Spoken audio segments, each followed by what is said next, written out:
আপনার নাম কি দাদা বলুন তো একবার? আমার নাম কেশব সিং। কেশব সিং। এই কেশব সিংকে রেল রাস্তায় দুই রাস্তায় মানে ফালাই রাখে, হাত কেটে দেয়। যিনি হাত কাটেন তার নাম হচ্ছে সিভিক পুলিশ, সঙ্গে আরো দুইজন ছিল।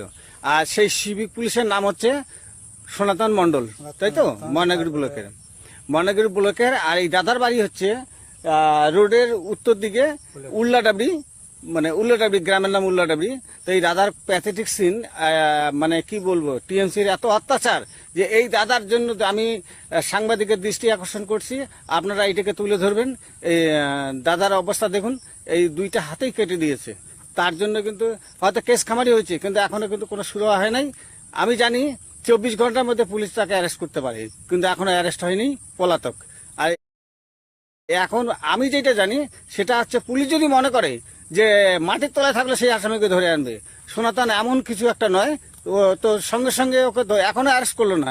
আমি চাইবো উনি যত তাড়াতাড়ি অ্যারেস্ট হয় তত আমাদের মঙ্গল।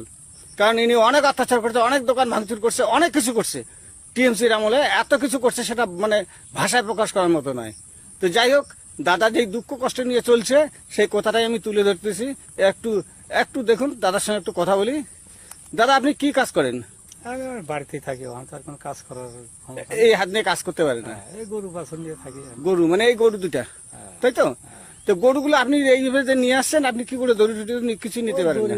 ই করে আসে, তারপরে পাও দেওয়া খোটা গাড়ি। আপনি থানায় রিপোর্ট করছেন? হ্যাঁ, থানায় রিপোর্ট করা আছে। না, থানায় কি বলছে, ওনাকে ধরবে?